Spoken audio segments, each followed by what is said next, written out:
आज Doubtnut app download करें। Doubtnut पर अपने सभी गणित, रसायन विज्ञान, भौतिक विज्ञान और जीव विज्ञान के डाउट्स का करो सफाया।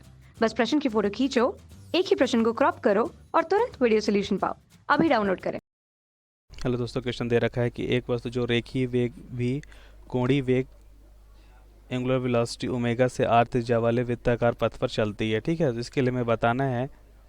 ऑप्शन ए दे रखा है कि आर बराबर भी ओमेगा होगा। ऑप्शन बी दे रखा है कि भी बराबर हो जाएगा U plus R. Option C क्या दे रखा है, भी बराबर हो जाएगा ओमेगा बाई भी। और ऑप्शन डी क्या दे रखा है, भी equals to R into omega हो जाएगा। ठीक है, हमें बताना कौन सा ऑप्शन सही होगा। इसके लिए देखिए हम क्या करते हैं, हम ऐसा करते हैं कि सबसे पहले एक डायग्राम बनाते हैं। ठीक है, इस कहानी को समझने के लिए डायग्राम बनाते हैं।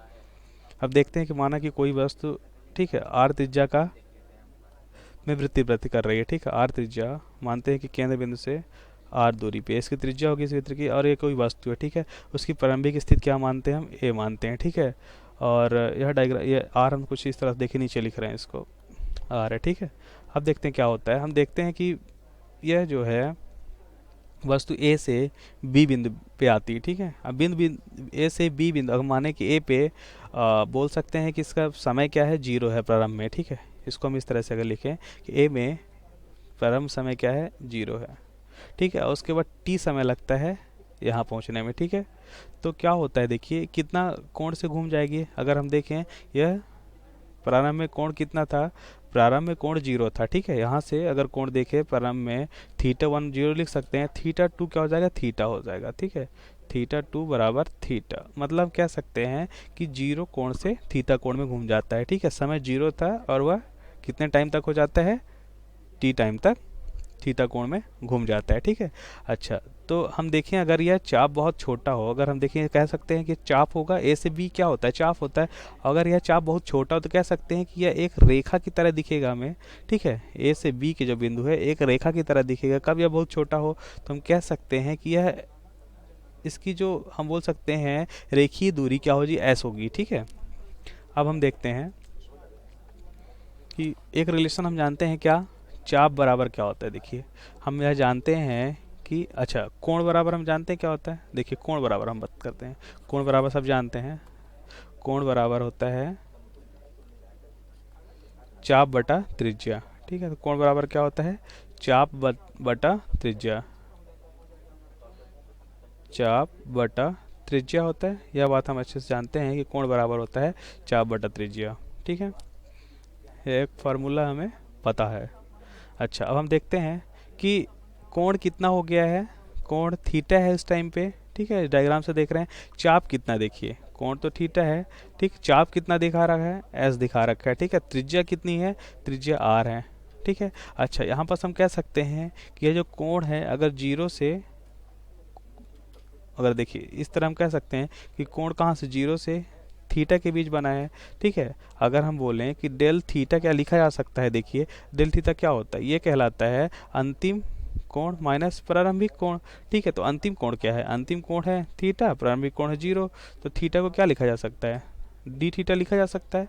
ठीक है, तो इसको हम कुछ इस तरह से लिख सकते हैं। ठीक है, इसी प्रकार हम इसको क्या लिख सकते हैं, डेल एस लिख सकते हैं। देखिए डेल एस कैसे लिखेंगे, डेल एस क्या होता है, डेल एस होता है अंतिम दूरी माइनस प्रारंभिक दूरी। अंतिम दूरी हमें पता है, अंतिम दूरी क्या है, अंतिम दूरी है एस, प्रारंभिक दूरी जीरो है। और ये कौन सा है, ये चाप वाली दूरी है।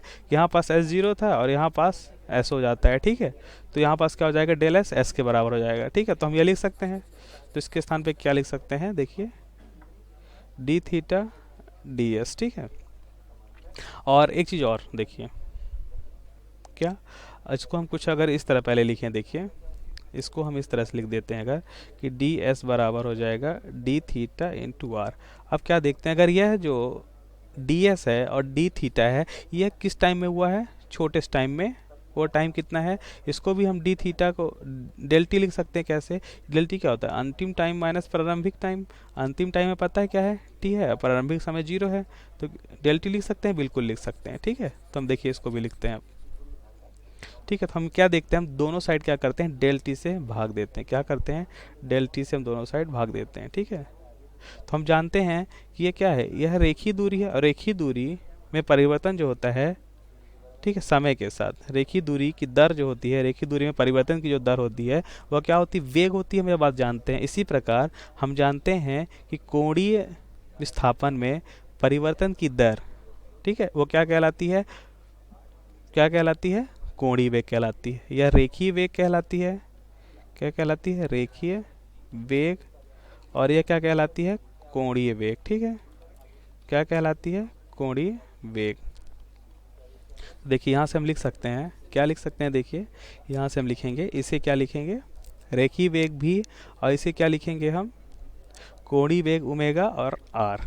ठीक है, तो यह रिलेशन हमें प्राप्त हुआ है। ठीक है, अब देखते हैं कि कौन सा ऑप्शन सही हो रहा है। ऑप्शन देखिए V equals to R omega, option D इसका सही ऑप्शन होगा। ठीक है, तो हमें रिलेशन निकालना था, कौन सा रिलेशन सही है, तो ऑप्शन डी इसका सही ऑप्शन है, V equals to R omega. Thank you. कक्षा 6ठी से 12वीं से लेकर नीट, IIT, JEE वो एडवांस के लेवल तक 1 करोड़ से ज़्यादा छात्रों का भरोसा। आज ही डाउनलोड करें डाउटनेट ऐप या व्हाट्सएप करें अपने सारे डाउट्स 8400 400 400 पर।